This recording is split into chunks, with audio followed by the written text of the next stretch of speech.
Assalamualaikum warahmatullahi wabarakatuh. Halo semuanya, perkenalkan namaku Sefti Yuniar Basari, salah satu mahasiswa Universitas Pelita Bangsa, program studi arsitektur. Kali ini, tema yang akan dibahas mengenai pentingnya dasar-dasar pengetahuan bahan bangunan arsitektur bagi mahasiswa arsitektur. Tapi sebelum itu, kalian tahu nggak sih apa pentingnya dasar-dasar pengetahuan bahan bangunan bagi mahasiswa arsitektur itu? Apa sih pengertian bahan bangunan itu sendiri? Dan apa saja sih bahan bangunan yang sering digunakan? Jika kalian belum tahu, mari belajar bersama. Poin pertama, pentingnya dasar-dasar pengetahuan bahan bangunan bagi mahasiswa arsitektur. Dalam dunia arsitektur ini, tidak hanya perihal kemampuan mendesain, melainkan juga perihal pengetahuan akan bahan bangunan yang digunakan, baik untuk desain interior maupun eksterior. Hal ini dikarenakan setiap bahan bangunan memiliki ragam karakteristik dan fungsi. Dengan mempelajari dasar-dasar pengetahuan bahan bangunan ini, mahasiswa dapat memilih bahan bangunan dengan benar dan berkualitas. Karena jika memilih bahan bangunan yang salah, tentu akan membuat konstruksi bangunan cepat rusak dan bisa berujung pada kecelakaan fatal. Poin kedua yaitu pengertian bahan bangunan. Bahan bangunan adalah bahan atau material yang digunakan dalam pembangunan konstruksi bangunan seperti sarana dan prasarana. Poin ketiga yaitu macam-macam bahan bangunan. Yang pertama ada baja. Baja, bahan bangunan adalah baja yang digunakan sebagai penguat konstruksi rumah.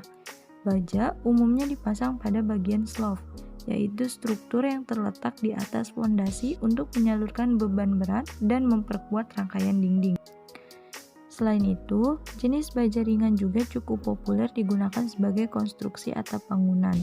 Material baja memiliki ketahanan yang lebih lama terhadap karat dan rayap sehingga mampu menghemat biaya pemeliharaan hingga 15 tahun. Yang kedua, yaitu batu bata. Batu bata terbuat dari tanah liat dengan cara dibakar sehingga memiliki warna merah yang sangat khas. Batu bata memiliki sifat yang kokoh dan tahan lama sehingga sering digunakan untuk dinding bangunan. Pada umumnya, batu bata terdiri dari 5 jenis, antara lain batu bata merah, batu bata batako, batu bata hebel, batu bata hollow, dan batu bata kostum. Yang ketiga yaitu cat. Cat adalah bahan bangunan yang dibutuhkan untuk melapisi dinding eksterior dan interior bangunan guna memperindah estetika bangunan. Cat terbuat dari 4 komponen, yaitu binder atau resin, pigmen, solvent, dan aditif. Cat yang dijual di pasaran memiliki variasi warna dan jenis. Adapun jenis cat bahan bangunan adalah cat duko, cat alkyd sintetik, cat zinc, cat evoksis, cat wall sealer, dan sebagainya. Yang keempat, ada genteng. Genteng adalah bahan bangunan penutup atap rumah. Jenis genteng dapat dibedakan berdasarkan material pembuatnya.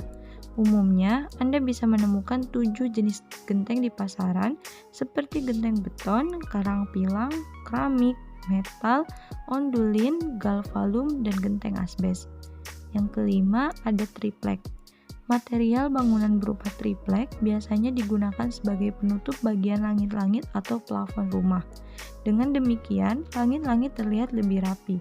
Kabel-kabel yang berantakan dan kerangka atap tidak terlihat. Triplek pada langit-langit ini juga bisa didekorasi dengan cat atau ukiran cantik. Yang keenam, ada kaca. Kaca adalah bahan yang tak kalah pentingnya dalam membangun rumah. Penggunaan kaca biasa kita temukan sebagai jendela bangunan. Dengan adanya kaca, cahaya matahari dapat masuk sehingga mampu menjadi sumber pencahayaan pada siang hari.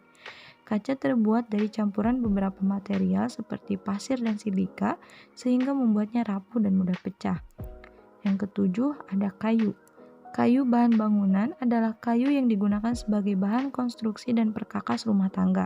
Kayu dapat digunakan untuk konstruksi rangka atap di samping baja karena kualitasnya yang kokoh dan sulit untuk dibengkokkan. Selain itu, kayu juga dapat diubah bentuknya menjadi perkakas rumah tangga seperti lemari, meja, kursi, dan pintu. Perabotan yang terbuat dari kayu memiliki nilai estetika yang klasik dan memberikan kesan dekat alami. Yang kedelapan, ada keramik. Keramik memiliki permukaan yang keras serta tahan terhadap api dan panas. Oleh karena itu, keramik dapat ditemukan pada berbagai komponen bangunan seperti genteng, lantai, dan alat-alat rumah tangga. Bahan bangunan yang terbuat dari keramik seperti dinding eksterior dan lantai bangunan juga mampu memberikan kesan yang berkelas. Yang 9, ada kerikil. Meski bentuknya yang kecil dan terlihat tidak fungsional, kerikil adalah bahan bangunan penting dalam pembuatan beton.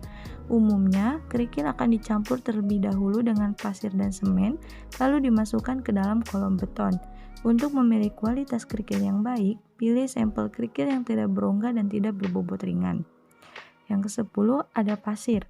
Pasir adalah hal yang tak kalah pentingnya pada pembangunan sebuah konstruksi. Kegunaan pasir adalah sebagai salah satu campuran semen. Pasir memiliki beberapa jenis yaitu pasir merah, elon, pasang, beton, dan pasir sungai. Untuk memilih pasir dengan kualitas baik, sebaiknya Anda membeli pasir dengan kandungan lumpur yang sedikit. Dan terakhir, ada semen. Semen adalah bahan perekat antara komponen baku seperti batu dan pasir untuk memperkuat dan membangun komponen-komponen konstruksi dan bangunan. Semen terbuat dari campuran kapur, silikat, alumina, magnesium, serta bahan kimia lainnya yang mampu memberikan sifat perekat jika tercampur dengan air. Dua jenis semen bahan bangunan adalah semen Portland dan semen campuran. Mungkin hanya segitu penjelasan yang bisa disampaikan. Mohon maaf bila ada salah kata dan salah info. Dan terima kasih telah menonton. Wassalamualaikum warahmatullahi wabarakatuh.